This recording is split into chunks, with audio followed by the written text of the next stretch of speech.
जय हिंद प्यारे साथियों, कैसे हैं आप सभी। उम्मीद करता हूं आप स्वस्थ होंगे और आपका जो एग्जाम हुआ है एसएसटी का रीट लेवल 2 का, आशा करता हूं अच्छा हुआ होगा। हालांकि पेपर का स्तर बहुत ही अच्छा आ रहे हैं। रीट के जितने भी एग्जाम हो रहे हैं सभी का स्तर बहुत ही कठिन स्तरीय पेपर आ रहा है।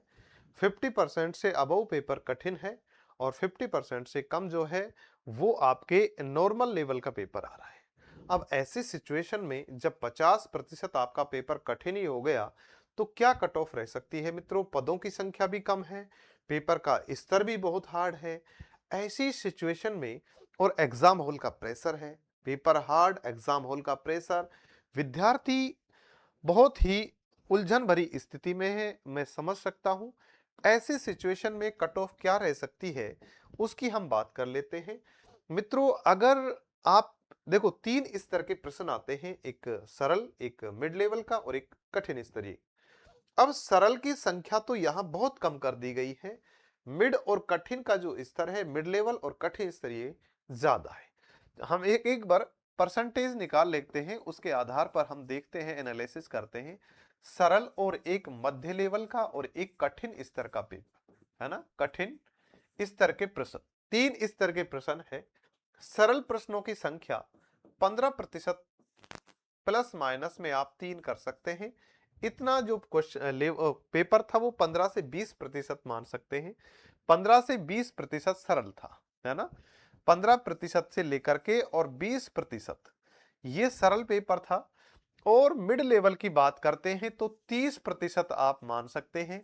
जो कैसा था, मिड लेवल का था। मध्य स्तरीय क्वेश्चन इसमें थे जिसमें विद्यार्थी जो तैयारी करता वो आसानी से अटेंड कर सकता था। अब कठिन स्तर की बात करें तो 50% पेपर कठिन था, इसमें कोई दो राय नहीं है। टाइम भी प्रॉपर नहीं मिल पा रहा है विद्यार्थी, क्योंकि पेपर की जो प्रकृति आप देख रहे हो, एक प्रश्न में से चार चार प्रश्न निकाल रहे हैं। 150 प्रश्न पूछने का मतलब है कि 600 500 से 600 प्रश्न आपसे पूछ लिए गए हैं।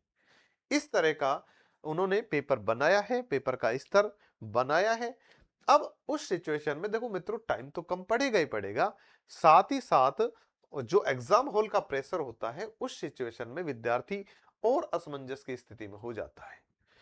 तो अब मान लीजिए सरल उसने, उस विद्यार्थी ने 20% अटेंड कर लिए पूरे, ठीक है। और मिड लेवल में उसने 25% अटेंड कर लिए, यानी कि 45% तो यहां से उसका स्कोर हो गया। 50% में से 45, 40% से और 45% तक, 100% में से बात कर रहे हैं, लगभग विद्यार्थी 40% पे रुक गए होंगे इसमें भी। अब कठिन की बात करते हैं तो कठिन में आप देख सकते हैं कि आप 100, सॉरी, इसमें 25% आप मान के चले, ठीक है। तो 45 और 25, 25 भी हर एक विद्यार्थी नहीं कर सकता। यहां 20 का भी ग्राफ बनेगा, यहां 15% का ग्राफ भी बनेगा, तो यहां पर 25 से 30% तक का भी ग्राफ बनेगा।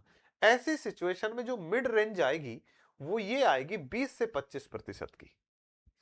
अब ऐसे सिचुएशन में कट ऑफ की हम बात करें मित्रों, तो देखो 40% और आप 25%, यानी कि 75% औसत मान करके चल सकते हैं। 75, अब जरूरी नहीं 75, 70% भी हो सकता है और 70 से 75% भी हो सकता है, क्योंकि पदों की संख्या और उसके हिसाब से हम बात करें, विद्यार्थियों की संख्या भी काफी है। ये जो रेंज रहेगी, ये रेंज रहेगी। अब आप एक बार देख लेते हैं जनरल कैटेगरी की कट ऑफ क्या रह सकती है। क्वेश्चंस के आधार पे बता रहा हूं। आप मान के चलिए 110 प्रश्न, 110 क्वेश्चंस से 115 क्वेश्चन, ये जो रेंज रहेगी ये जनरल कैटेगरी की रहेगी। वहीं पर आप ओबीसी की बात करेंगे तो ओबीसी की जो रेंज रहेगी वो आप 108 या 109 से ले सकते हैं, 108 क्वेश्चन से। और 113 क्वेश्चंस की जो स्थिति रहेगी वो आपके ओबीसी कैटेगरी की रहेगी। वहीं पर आप एससी की बात करें और एसटी की बात करते हैं तो मित्रों यही रेंज एससी के लिए आप मान सकते हैं कि 103 से, 103 से और आपके 5 या 6 तक मान करके चले। 103 से मैक्सिमम 106, ये 113 पहुंचता है तो 106 तक पहुंच सकता है। ठीक है, 103 से और 106 के बीच में संभावना है कि एससी कैटेगरी की रहे। वहीं पर एसटी कैटेगरी की आप बात करते हैं तो एसटी कैटेगरी में आप देखेंगे तो आप 97 क्वेश्चन के आसपास लेकर के और 100 क्वेश्चंस तक का रेशो मान सकते हैं। ये एक अनुमान मात्र है। कट ऑफ इससे कम भी रह सकती है तो कट ऑफ इससे ज्यादा भी जा सकती है। ये एनालिसिस और अनुमान के आधार पर है। इसमें आप देखो, ये जरूरी नहीं है कि 110 ही जाए, 115 ही जाए, ये 105 पे भी डट सकती है ना मित्रों। लेकिन जो रेंज रहेगी वो आप 105 से 115 की रेंज मान करके चले।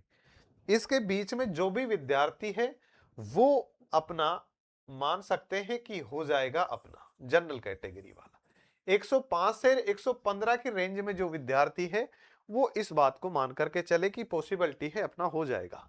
वहीं पर इसकी बात करें तो इसमें आप ये मान करके चले कि 104 क्वेश्चन से और आपके 112 या 113 तक जो बन रहा है वो विद्यार्थी अपना क्या कर सकता है, मान सकता है कि शायद मेरा हो जाएगा, है ना। इस सिचुएशन में 104 से अबव और 113 के बीच का जो रेंज है ये ओबीसी कैटेगरी वाला अपने आप को मान सकता है।